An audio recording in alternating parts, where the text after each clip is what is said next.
Hi, friends. Welcome to the Art Lab podcast. I'm Rabbi Josh. My guest this week is Brontë Grimm, an Art Lab alum who is a multimedia artist. Her work wrestles with very difficult themes, including with issues like disability, grief, pain, and suffering, as she and I talk about. Very visually striking work that is sometimes difficult to behold, but has its own kind of tender beauty.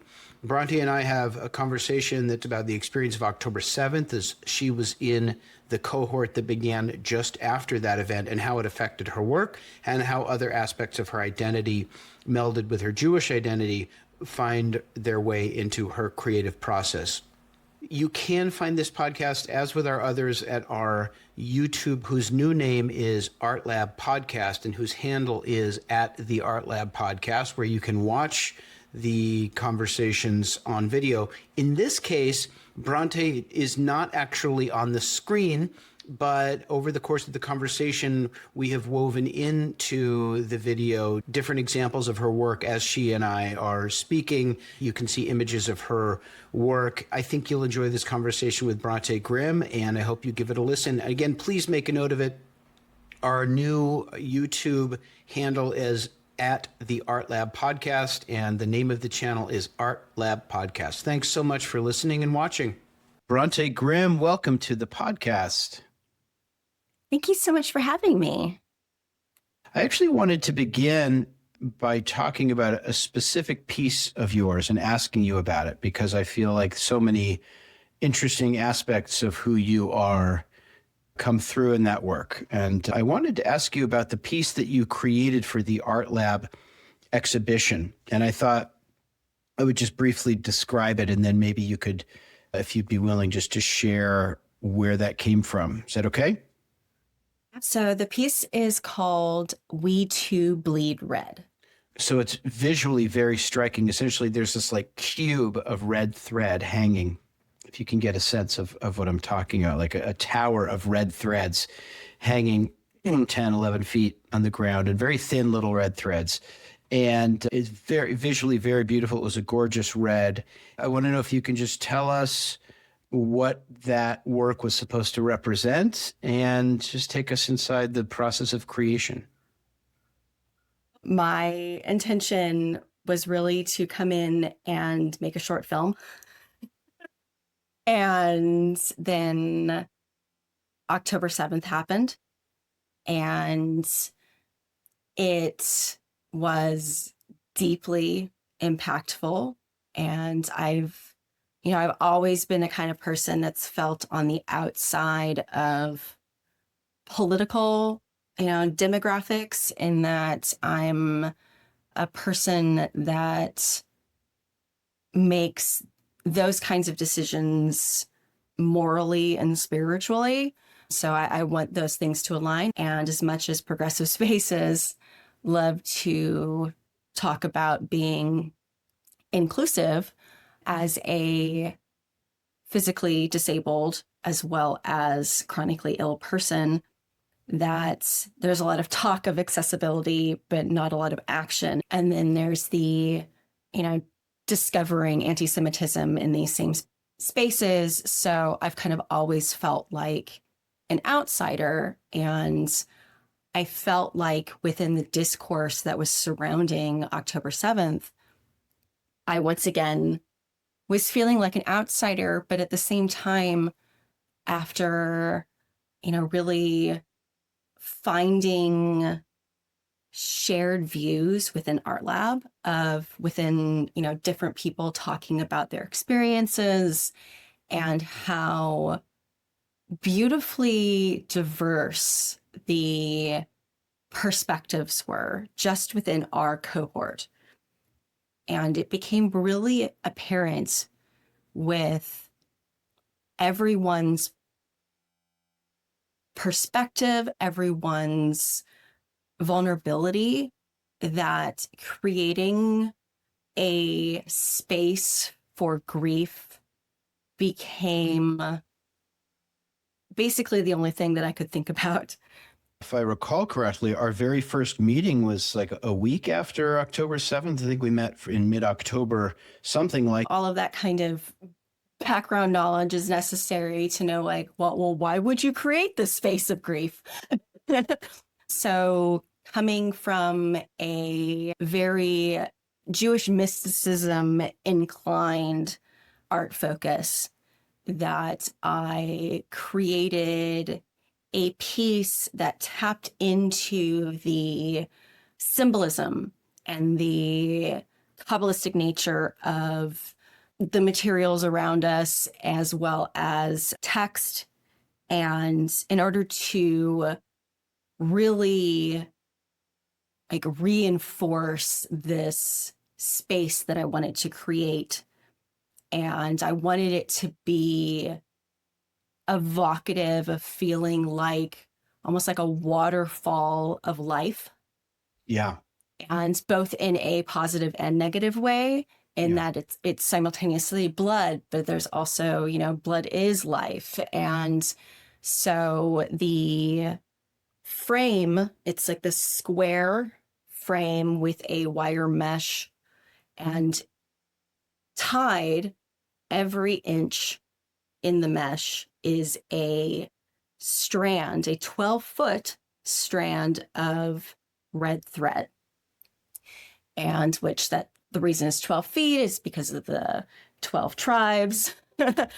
And then the rows are 38 by 38. And because it's 37 plus 1.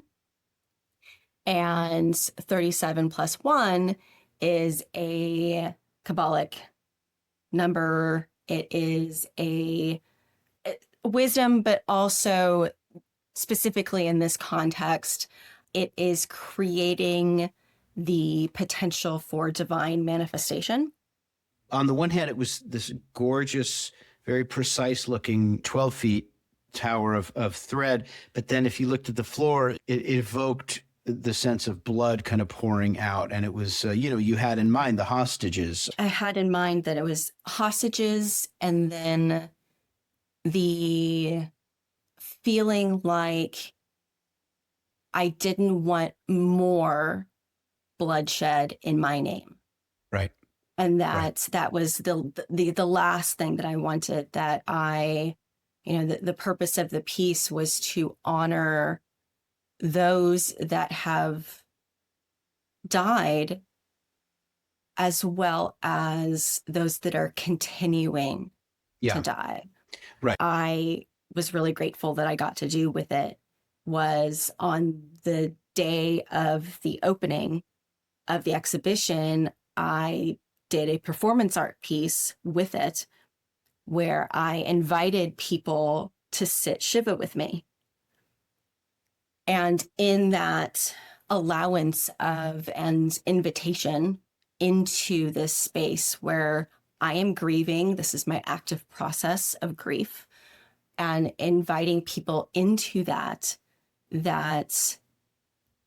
no matter what viewpoint they had, they thanked me for the space. So the fact that people stayed so long after being invited and sat with it, and really, it was really moving in being able to share that grief experience with them. Yes, it was very moving and very powerful and very, very solemn in bringing people together in a way that works of art often don't. I mean, very often we observe works of art and we're all standing independently and disconnected from one another, having our own private experience of the work. But the reason that I wanted to start with that is because the work was visually very arresting. And I think a lot of your work is very visually arresting. And the other thing that I found in that work that in some ways resonates with your other work is that you are an intense person, Bronte. And there's a lot of your work. And I think I saw an Instagram post about this. You were saying some people running galleries felt like your work is too troubling for people, but your work wrestles with very intense themes. And it seems to me that a lot of loss and pain that comes through visually in your work. And that's the other reason I wanted to talk about this piece. So tell me about that. I will never not be amused at myself and like kind of like standing outside of myself, and that I am like the biggest, goofiest dork. But the art that I make is like really dramatic and Well, wait, let me ask you a question. Why did those seem paradoxical? How is the dorkiness not at ease as an obvious rest with the nature of your work? I think that it is and it isn't, in that it is very much so my art is a reflection more of my deep emotional state versus the way that I externally present to the rest of the world. Even though I'm, dramatic and goth, even in that, but personality wise, I am a giggle factory and love a good dad I joke. see. Right. Somebody looking at your work would not say, "Oh, I bet this person really likes to giggle." And so I, as a person that truly enjoys symbolism, I imbue all of my art like to the brim with it. I'm at a point in my not only my growth as a person, but also in my art career where I don't feel like I need to explain every single little thing that I'm adding into a piece anymore. I used to, because everything I do is so intentional. But now I'm like, oh, there could be a little bit of mystery, And so in that vein of, intensity, I use that as a tool for people to understand what it is like to live as a disabled person. Okay. And that I want people to connect emotionally. And that often the gateway to that is going to be visual intensity. And so I want my pieces to be visually arresting.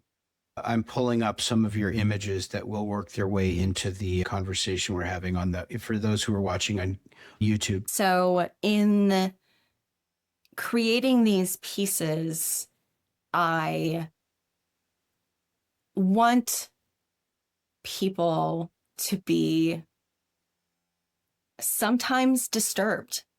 Yes. And I think that is a emotional experience that a lot of people try to avoid. But I feel like it's also an important one, because if we are not disturbed, then we do not get angry, and then we do not cause change. I really do want to encourage people to go to the YouTube channel at the Genesis Jewish Podcast. Let me ask you, if I may, Bronte, you mentioned disability. And when I look at these, what I see is pain and suffering, and other ranges of emotions as well. But tell me how it relates to your disability, and do you think that comes through in all of your work? It is, I would say it's basically the root of every single piece that I make, that I want to convey the lived experience of this, of being disabled and feeling often so, to be frank, abandoned by society, by systems. I think that it is a feeling that is the marginalized experience of that the systems were built specifically to either exclude or harm us. And it is those in positions of privilege who have the power to change that. And I want to give voice to those who do not have a voice. That we have these, we're not the inspiring article about, the jock who asked the intellectually disabled girl to prom. We are more than that. We are multifaceted human beings. Right. And we are deserving of the same things as everyone else, and that everyone requires some kind of accommodation or, accessibility measure. And I want to show that internal reality without, showing myself or a friend in a wheelchair, or that, because disability is so diverse in and of itself, that I don't want to, draw attention to a specific kind, especially as a person. I have multiple different kinds of disabilities. I'm physically disabled and chronically ill, and I have a number of different chronic conditions, as well as being partially deaf and low vision. That, so even within my own experience, I have that experience of having multiple kinds of disabilities. And I want to take the discourse away from like this medicalized therapeutic model of art that very often is the focus for most disabled artists, in that our work is shown in hospitals, and in that when people talk to us about our art, they ask us questions like, in the making of this piece, how therapeutic was it for you to like get to work, with this, paint? Interesting. As though like you're only allowed to create if it's going to be about the therapeutic dimension of it or something like that. Yeah, because it's this ableist idea that we are using art in a way to apologize for being disabled, basically. Mm-hmm. And then is our way to cope with it. Oh, it must be so hard to be you. And it's like, yes, there are very many aspects that are, but this is also, a part of my experience as a human being. Right. And Right. that you as an artist are going to be making art that is sometimes therapeutic to you as well, but that is never the focus of the conversation. Yeah. Sorry, just let me interject for 1 second. I'm really struck by your work, by the complex of I don't know if it's emotional, but the complex of aesthetic reactions I have. Like, they're so gorgeous and beautiful, but they're also so profoundly disturbing. There's something about the complexity of that and the depth that is universal. You are insisting on showing the full humanity of yourself, it sounds like you're saying. And it's your humanity that's responding to you being a person who's disabled, not your disability itself that is speaking. Yeah, absolutely. That it is extension of my humanity and my drive as, drive and dreams to create. And that, for some disabled people, that, being disabled could be the impetus and drive behind it. But that's the same thing. It's as multifaceted and varied within the, the non-disabled artist world, that Yes. our motivations for things are equally diverse. And I find it so fascinating hearing you talk about it because you are technically exactly the demographic that I create art for. That while, yes, my art is about disability, that and other disabled people see my art, and they've talked to me and told me they feel very seen by it. But at the end of the day, it isn't for us, it's for non-disabled people to show them a lived reality that is different from their own. Let me ask you a question. Unless I knew from you having told me and you having spoken about this and it being part of your website, if I just saw these works in a gallery, I wouldn't make the connection to disability. Am I missing something? Or is that part of what you're up to? That it is, I want people to first connect visually and then emotionally.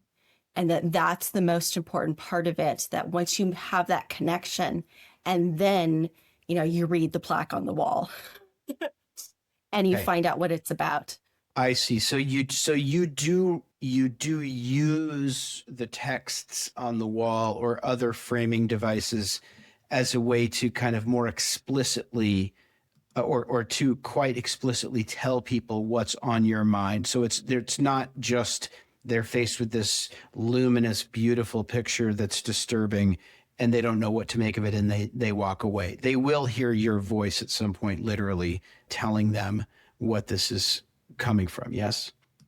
Yes, absolutely. That's, in moving around, the art world for as long as I have, how people view art, and that it is within that knowing how people approach things that most people don't go and read the text on the wall first. They're first going to see the piece and then look at it. And then people that are, art enthusiasts will then, try to figure out how it makes them feel. And, what is this evoking within me? And then they read the text on the wall. And so I am perfectly comfortable with my work being viewed and felt and people never knowing what it's actually about. Yes, you're okay with that, even though it sounds like it means quite a bit to you, or I should say it's important to you also that people connect to the voice that you're giving to folks who are disabled. You're also okay understanding that some people are not going to perceive it on that level. Yes, and that it is more important for me that I was able to make that connection with someone from the work that I made than it is necessarily to be understood. That it's like kind of the difference between being seen and being understood, that you might not be able to understand something, but you can still see the humanity of someone. Right. Right. That's very beautiful. Do you see your Jewish identity expressed in these works? Clearly in the work we opened up talking about, the October 7th work, that it's very clear that there's a connection. Does it find its way into other work that you do? I feel like it's in every single piece that I make, that I cannot separate all of the different parts of myself, that they all show up in my work. And especially because I tap so much, so deeply into mysticism and using the symbolism from my identity to further enhance the stories Mm-hmm. I am depicting. They're helping you. And The Jewish mysticism is helping you. Well, does it give you ideas for your work? Or, yeah, let me ask you that first. Has it inspired work? I would say yes and no. That part of my creative process generally starts with something that I've personally experienced. And the way that my brain works is that I kind of think in like film frames, very, very cinema Mm. in what happens inside my head whenever I get an art idea, that I have an experience, and then I see it kind of play out in a more cinematic way. And so that means there's going to be more saturated colors. And I then take that kind of spark of idea and reinforce it.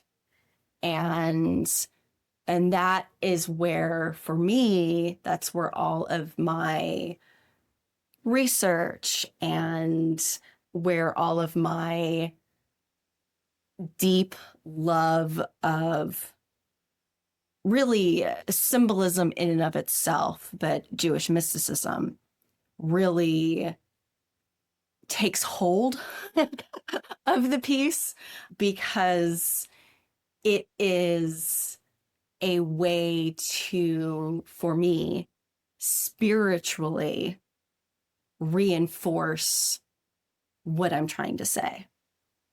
And You so know, often I will add something to the piece based on the mysticism to basically kind of further enhance what is already there. tell me about your attraction to symbolism. Where do you think that comes from? What is in that for you? I feel like it comes from two places. One is that I grew up with a mother who studied Kabbalah, and so I have these very, vivid memories of sitting at her feet and her sharing all of these things with me. Mm. But also, I am autistic. And a part of my lived experience as an autistic person is basically investigating and trying to figure out the world around me, because it's simultaneously overwhelming and sometimes confusing. And that I see patterns in things that happen. This is very much so kind of prototypical autistic experience in trying to figure out social scripts and not getting it right and trying to get it right, and seeing that the things that neurotypical people, I wouldn't necessarily say take for granted, but just kind of don't even, are not cognizant of. It's not, an active part of them Right. thinking about, the way, the little movements that people make and the way that they communicate Yes. things. Yes. Are they being sarcastic? I don't know. Wow, gosh. Right. You're saying that for non-neurotypical people, you might have to just study those as symbols and say, I don't have an intuition of what that gesture means, but over time I've learned that that points to these emotions or these states of mind. Exactly. And so, it's kind of like I view autism as like every neurotypical person was given the script to the movie. And then you, as an autistic person, are born, and you were not given the script, but you are shoved onto set and told to, and then the director shouts action, and you are expected to know where to stand, what your lines are. That's such a beautiful metaphor, because I think that people can really understand that. I mean, from the perspective of Jewish mysticism,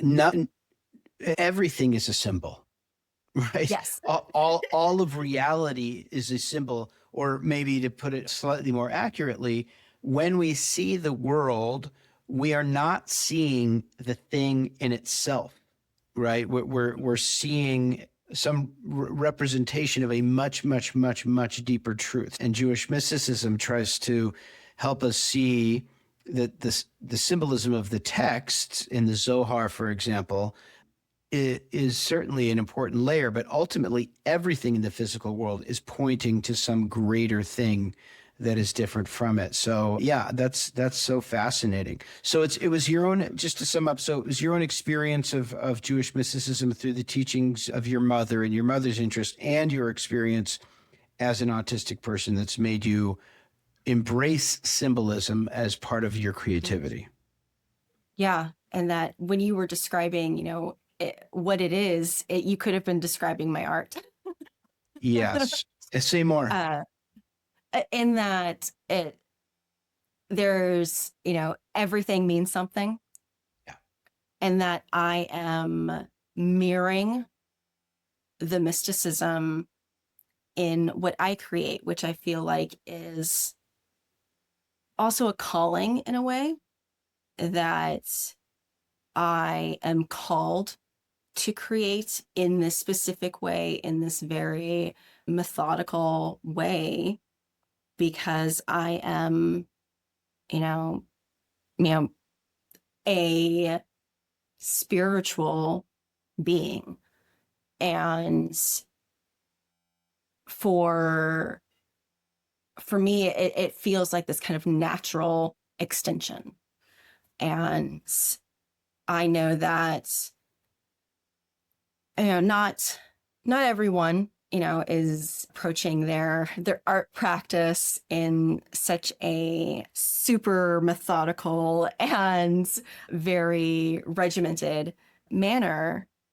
And I think that I don't want people to get like the misunderstanding that there isn't space for accidents and space for the way that something turns out, or something you add to the piece that you did not expect to add to it, that there is still spontaneity, Yes. and that there is you can do all the planning in the world, and I sit there and basically have this outline, which everyone in art lab got to see my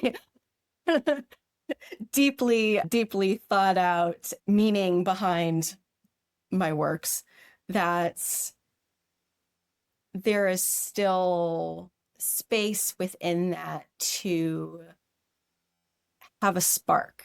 Yes, I understand. Before you hit your canvas, literal or, metaphorical canvas, you have really mapped out what it's going to look like and what symbols are going to be within it. Is that right?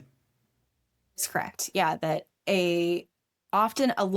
so one component of the work that I do is narrative photography, where I'm like doing hair, makeup, costuming, props, set, that in that when the model comes into my space and sits for these photographs, and we spend like an hour previously where I am doing their hair and makeup and getting them in outfits, and then, explaining what the piece is about and trying to get them into the headspace for the piece, that I,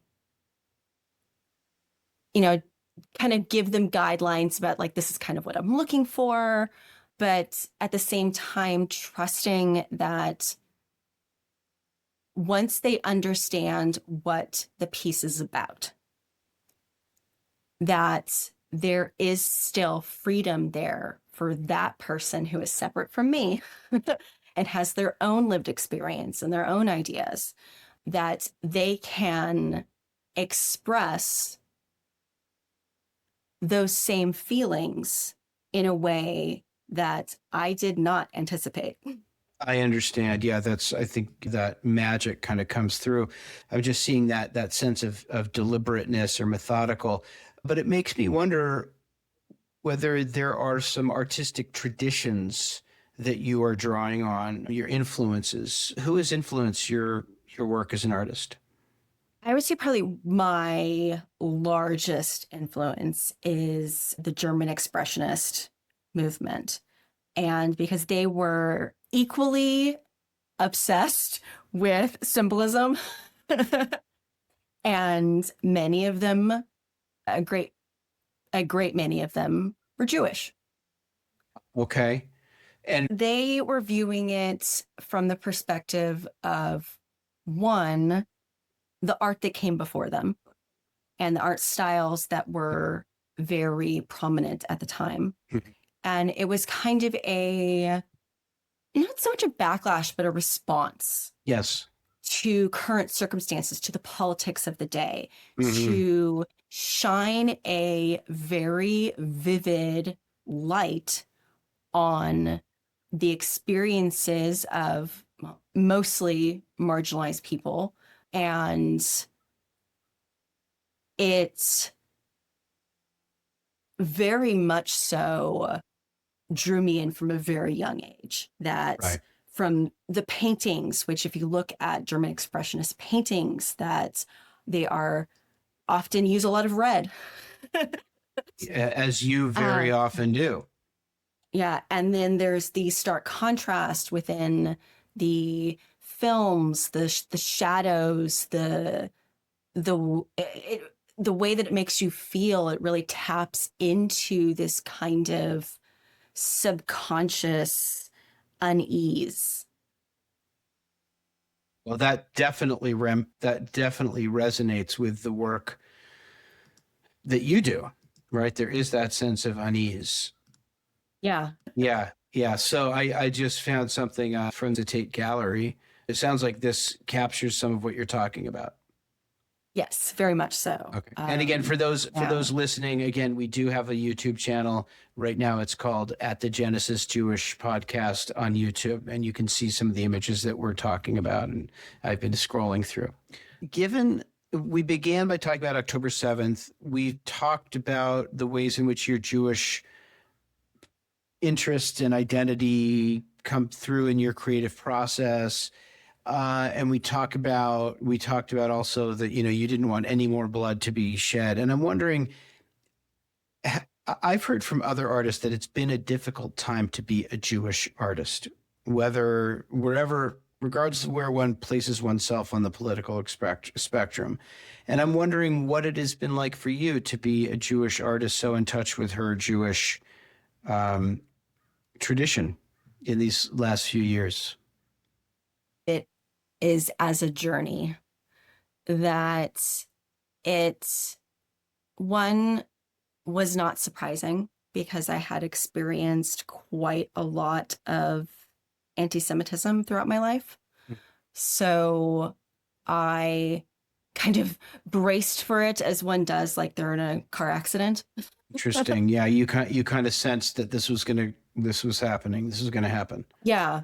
And so that meant that I became much more cautious about where I went. And, in the way that my work is very measured, I became a little bit more measured. And over time, I've kind of taken on more of a active listening role in terms of, the spaces that I'm in. I'm going to be doing much more listening than I am sharing. Right. And so it's really definitely changed the dynamic of the way that I now exist within art spaces. Interesting. And it really reinforced for me the beauty of having spaces of shared identity. And so having spaces that are Jewish spaces, that even if we don't see eye to eye, because no Jew does. Yeah, we're not supposed to. We're not allowed to. That there is that commonality, and within those shared identity spaces, and how important they are, and how important having outlets like Art Lab to feel understood. Yes. Yeah. In a way that you don't necessarily get out in the rest of the world. And so I think that for me, it isn't so much about the way of being treated and how it affected my career. It's more of the way that I have personally responded to it, because that is the only thing within my control. I cannot control the rest of the world as much as we may want to try. That's very beautiful, what you said, because it seems like there are these two things within the Jewish community that can happen simultaneously. That's very, very beautiful. Well, I really want to encourage people to go into Bronte's website, and we'll put a bunch of links in the show notes and see this very arresting work that we've been talking about. Bronte, as we wrap up, I want to just ask you these last two questions. So, who is an artist or a work of art, Jewish or otherwise, that you really love right now that you want to turn people on to? This is something that I have been, or as someone that I have been singing the praises of ever since discovering them and meeting them, and that is the artwork of Shoshana. Oh, beautiful. Shoshana is an incredibly inspiring artist to me, that not only with their social practice work, but their, the physical pieces that they make, and that there is so much thought and symbolism and intentionality in the work that she makes that is so beautiful.